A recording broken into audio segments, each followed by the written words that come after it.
독도 문제는 유럽 등 다른 나라들에게 우리나라 땅이라는 정당성을 더욱 홍보해야 합니다. 그 시작은 동해라는 이름도 다시 찾는 것입니다. 안녕하세요. 다음은 기사 내용입니다. 치열하게 전개되는 프랑스 대선 1차 투표가 끝나고 결선 투표가 남은 상황에서 프랑스 유력 대선 후보가 독도는 한국 땅이라고 말하며 공약을 통해 한국과 가까워지겠다고 한 사실이 드러났는데요. 프랑스 정치에서 돌풍을 불러일으킨 마린 르펜이 그 주인공입니다.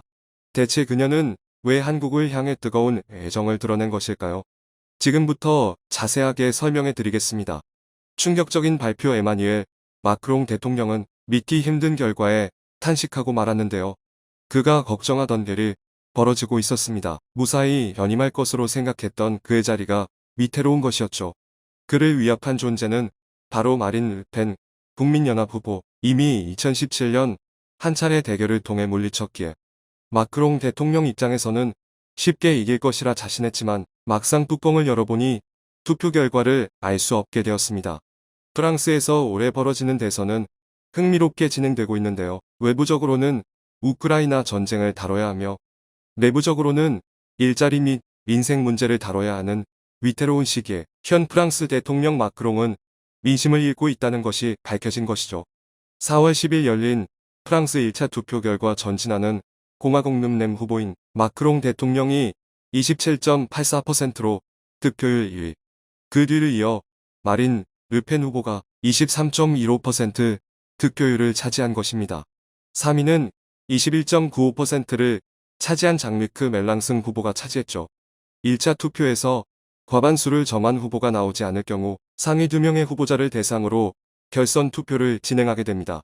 고로 마크롱 대통령과 그 뒤를 바짝 쫓은 마린 르펜 후보가 4월 24일 열리게 되는 결선 투표의 후보자로 나서게 되는데요. 이제까지 프랑스 주류 언론들과 대부분의 외신들은 마크롱 대통령의 승리를 점치고 있었습니다. 특히 우크라이나 전쟁 당시 마크롱 대통령이 푸틴과 담판을 지으며 협상 자리에서 유리한 고지를 점하는 모습을 외부에서는 높게 평가했죠. 마크롱 측에서도 당연히 우승을 생각하고 있었지만 뚜껑을 열어보니 과반수 득표는 고사하고 2위인 마린 르펜 후보에 바짝 쫓기는 신세인 것으로 드러난 것입니다. 프랑스 국내 민심은 마크롱을 강력하게 지지하지 않았던 것이죠. 마린 르펜 역시 돌풍의 주인공이 될 것이라고 본인조차 생각도 못한 상황. 극우 정치인으로 알려진 그녀는 반이유를 주장하며 각종 이슈에 대해 트럼프와 비슷한 모습을 보였기 때문이죠. 프랑스가 금기시하는 이민자 문제에 대해서도 받아들여서 안 된다고 말하며 프랑스 우선주의를 내세우는 강성 우파의 모습을 보였습니다. 그렇기에 그녀의 돌풍은 프랑스 내에서 의외라는 평가를 들었습니다. 5년이 지난 지금 과거와 달리 마린 르펜은 극우의 색을 버리고 화합과 통합의 모습으로 프랑스 국민들의 마음을 건드리고 있습니다. 극우 정당의 리더로 군림하던 아버지를 자리에서 내쫓는가 하면 과거 이민자 정책에 있어서 강경 반대의 목소리를 냈던 그녀가 우크라이나 사태를 직면하면서 우크라이나 이민자를 수용해야 한다고 말하며 국민들에게 반전 이미지를 보여주었죠. 성소수자나 가난한 외국인 노동자들을 위해 기회를 줄 수 있다고 말하며 전보다 포용하려는 모습을 보였습니다. 그녀는 민생 문제에 있어서도 마크롱 대통령을 집요하게 공격했는데요. 이에 격렬하게 반응한 것은 프랑스의 2만 300가였습니다. 그들은 마린 르펜이 진정한 대통령이며 마크롱과 달리 프랑스의 통합을 이끌어낼 수 있는 인물이라며 과거와는 다른 모습을 보여준 그녀에 대한 열렬한 지지로 돌아섰죠. 그녀가 내세운 공약 역시 프랑스 국민의 마음을 저격하는 공약들로 30세 이하의 소득세 폐지는 물론 기초연금 인상 등 생활 밀착형 의제를 토대로 그녀를 추종하는 세력을 많이 만들어냈죠. 그런데 그녀의 공약들 가운데서도 특이한 공약을 발견할 수 있는데요. 바로 해외 국가들 관련한 공약에서 한국에 대한 부분이었습니다. 그녀는 한국과의 외교에서 독도를 한국 땅으로 간주한다고 말하며 일본 대신 한국과의 협력을 강화하겠다고 말한 것입니다. 프랑스 대표 유력 주자가 한국을 언급하며 독도에 대해서 한국 땅이라고 말한 부분은 그럴 만한 이유가 있는데요. 바로 그녀의 주 지지층인 2030을 잡기 위한 공약이기 때문입니다. 현재 프랑스 젊은 층에서 인기를 끌고 있는 것이 한류로 한국과 관련된 모든 부분이 관심을 받으며 젊은 층들에게 있어 매력적인 요소로 다가오는 것이 사실입니다. 오징어 게임이 개봉하고 얼마 지나지 않아 파리에서 오징어 게임 체험관을 연 적이 있었는데요. 이때 당시 오징어 게임에 나온 한국 놀이를 직접 체험하겠다고 100m 넘게 줄을 선 일이 있었습니다. 오징어 게임 테마로 장식한 카페가 인기를 누리는 것은 기본이고 한국어를 하는 프랑스인들이 주문을 한국어로 할 정도로 한국에 푹 빠진 이들이 늘어났죠.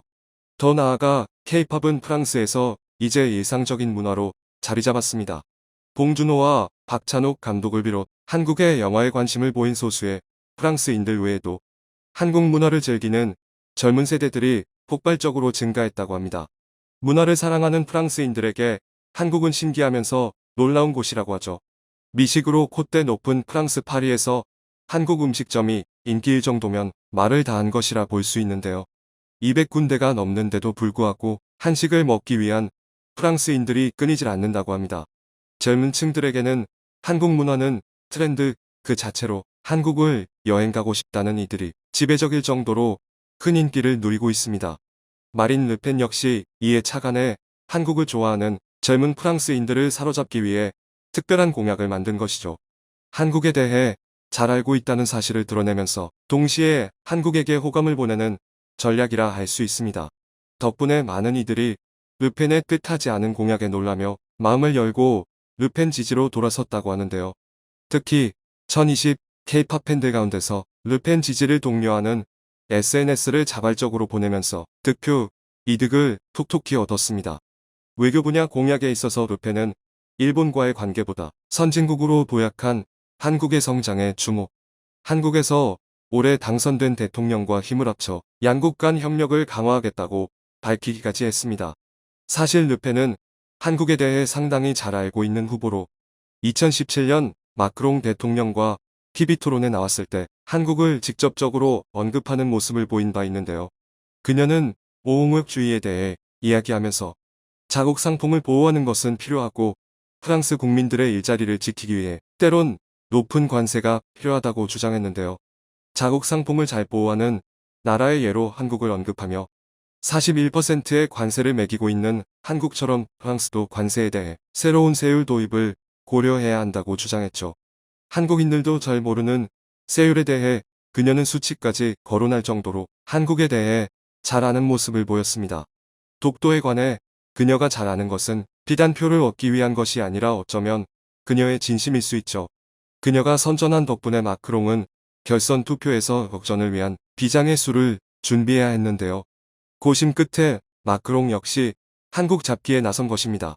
마크롱은 예전부터 한국에 대해 호감을 표시한 적이 있는 친한 파정치인으로 과거 문재인 대통령과 정상회담을 가진 뒤 SNS에다가 한글로 회담 내용과 사진을 게재하는 모습을 보인 바 있습니다.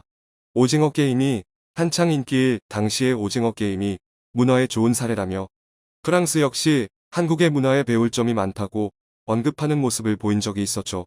그런 그 역시 공격적으로 한국에 대해 호감을 표시하며 프랑스의 젊은 층을 끌어안기 위해 노력했습니다. 마린 르펜의 공약에 영향을 받아 젊은 층이 부과할 세금 감면에 대해서 새로운 공약을 제시하는가 하면 젊은 층들이 좋아하는 한류에 대해 적극적인 발언을 하는 모습을 보였죠.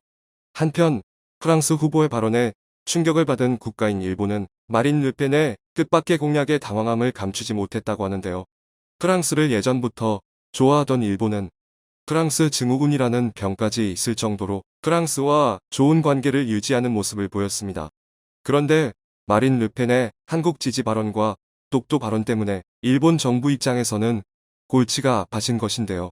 그러지 않아도 유럽에서 일본의 영향력이 감소하는 상황에 주요 유력 대선 후보가 한국을 대놓고 지지하는 것이 불편했던 것이죠.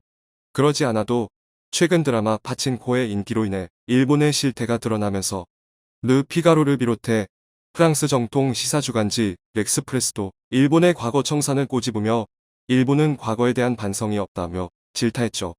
마린 르펜의 돌풍에 위축된 일본 한국이 프랑스 대선의 중요한 키가 된 것에 가슴 한켠이 뿌듯해지는데요. 한국을 잘 아는 프랑스 대통령이 당선되어 한국과 좋은 관계를 유지하길 기원해 보겠습니다. 청중의 일부 의견. 부디 대선에서 당선하십시오. 다시 한번 경의 표합니다. 그 말 한마디를 해주시니 우리에게는 큰 힘이 됩니다. 친한 대통령 반드시 당선돼서 프랑스도 스페인처럼 독도를 한국령으로 인정해 준다면 정말 큰 힘이 되겠네요. 르펜, 꼭 당선되십시오. 르펜이 러시아 푸틴과 친밀한 관계를 유지하고 있다는 뉴스도 들었는데 어느 후보가 대통령이 되어야 우리나라에게 이득이 될지 단순한 득표수를 얻기 위함이 아니라 우리나라의 국익을 위해 더 나은 프랑스 대통령이 뽑히면 좋겠습니다. 프랑스를 일본이 답습했고 한일 합방이 그냥 일어난 게 아니다. 결코 믿으면 안 되는 나라. 시청해주셔서 감사합니다.